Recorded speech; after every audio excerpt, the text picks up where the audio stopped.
Good morning, dear students.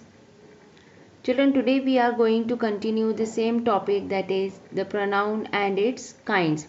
Yesterday we have done three kinds of pronoun, that is personal pronoun and emphasizing or reflexive pronoun, and the third one is demonstrative pronoun.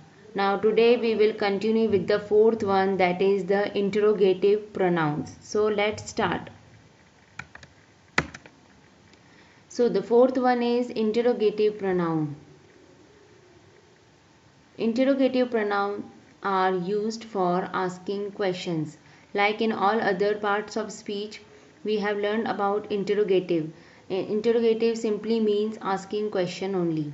So in this also, interrogative pronoun also means asking questions.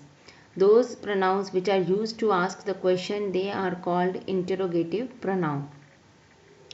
For example, who made that noise? So we are asking question that who made that noise? Okay. So who is the interrogative pronoun here?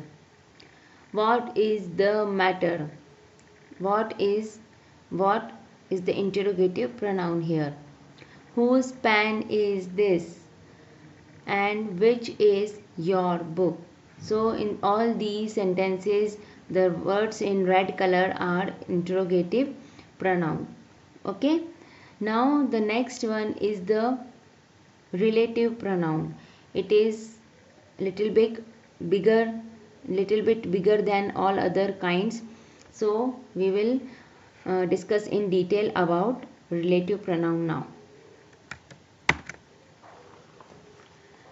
Now relative pronoun who, whom, whose, which and that are used to join two sentences together and refer back to nouns going before them. So children, relative pronouns are those pronouns which are used to join two sentences. Okay? And how we will join two sentences, we will see in these examples. First one is, this is the man, he stole my purse. So we are talking about the man who stole my purse. So in first sentence you can see, this is the man, then full stop. Then the other sentence is, he stole my purse. So how we will combine or join these two sentences? This is the man. In place of he, now we will write who stole my purse. So we are talking about the same man who stole my purse. So in place of man, now we will write who. So who is who refers to that man only. So who is the relative pronoun here. Second one is, this is the boy, his father is dead.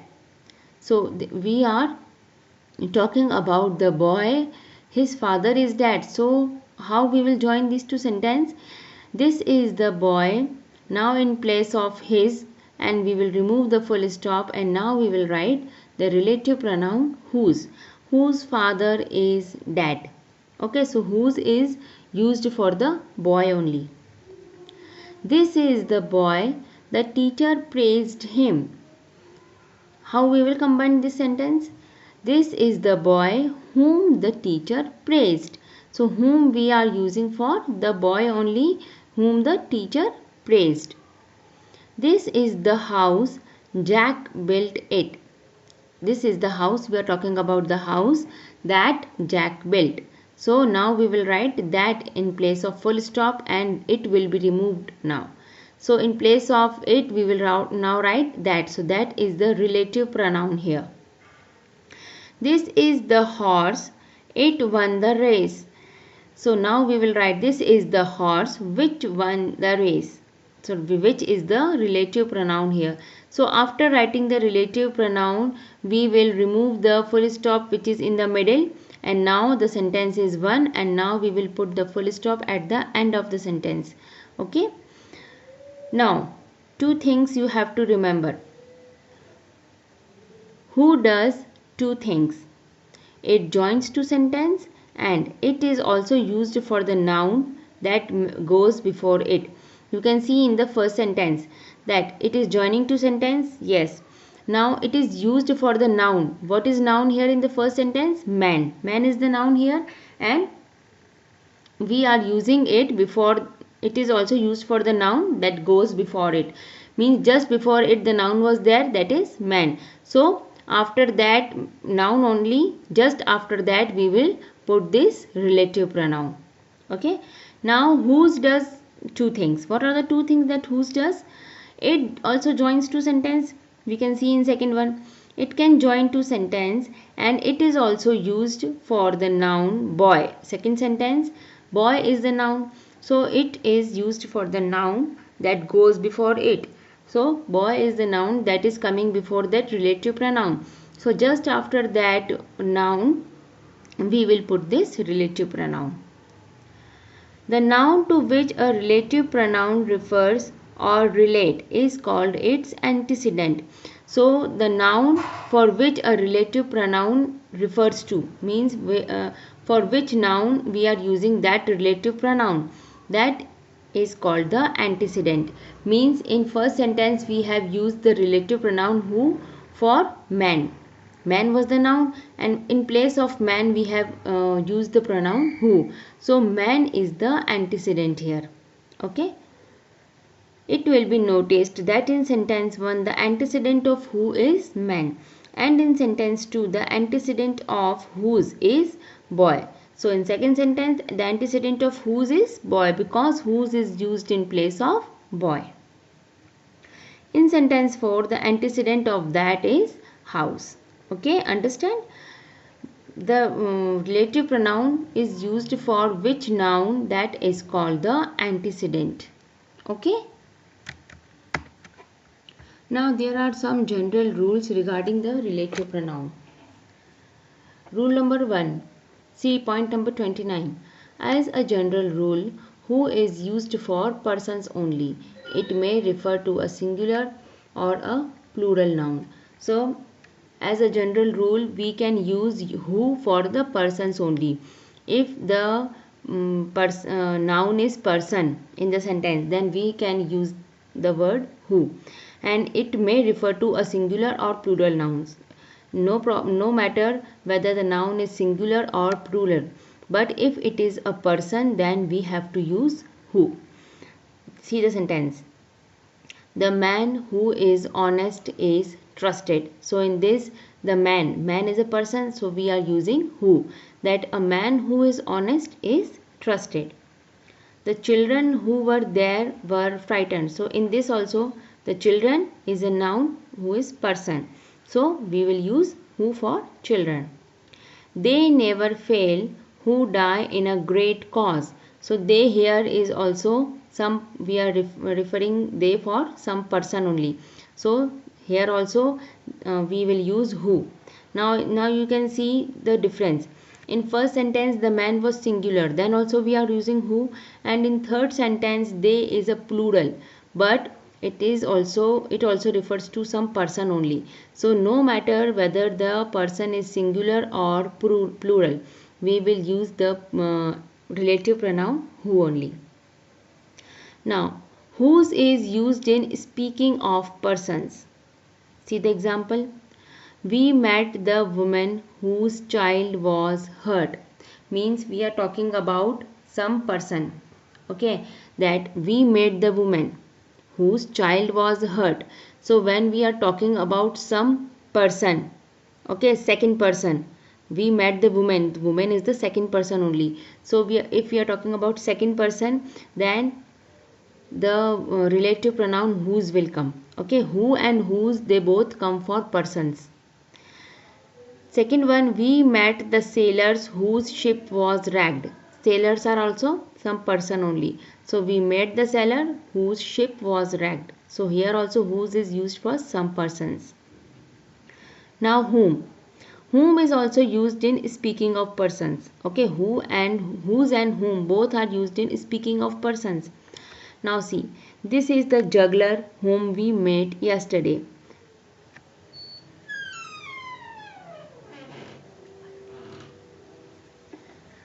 This is the juggler whom we met yesterday. Here also juggler refers to a person only. So we will use again whom here. These are the boys whom the headmaster praised. Boys are also persons. They are in plural, but then also we will use whom only. So you have to remember that who, whose and whom, they are used for persons only. Now next one is which. Which is used for animals and things without life. When we are talking about animals and things without life, then we can use which.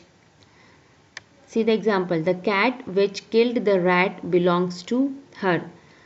So we are talking about the cat. So cat is an animal. So we will use which. The cat which killed the rat belongs to her. So which is used for animals and things without life. Things are without life only, na? So if we are talking about anything also, we will use the which.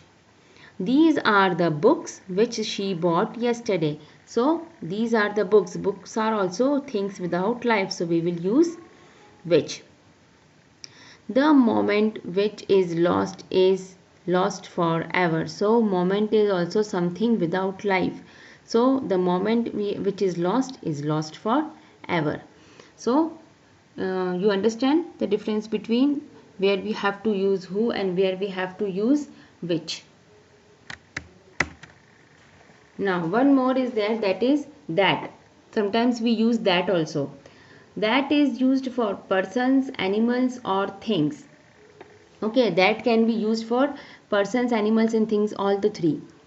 The cat killed the rat that ate the corn. So the cat killed the rat. Rat is a animal, so we are using that here. I have lost the watch that you gave me. Watch here is the thing, so we can use that.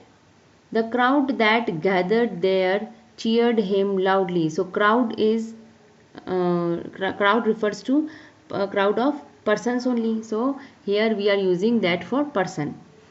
The wisest man that ever lived made mistakes. Here wisest man is a person. So we can see all the three examples are different. The cat killed the mice. The cat killed the rat. Rat is a animal, and watch is a thing, and crowd is a person. So in all the three different cases we are using that.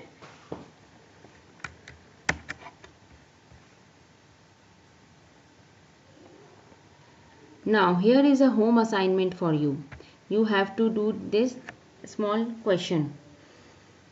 Fill in the blanks with suitable personal pronoun. Personal pronoun, as we have already discussed, personal pronouns are first person, second person and third person. So all the three persons you can use in these blanks. Look at the house, how dash burns.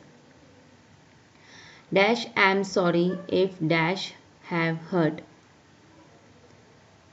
So what will come here? I am sorry if I have hurt.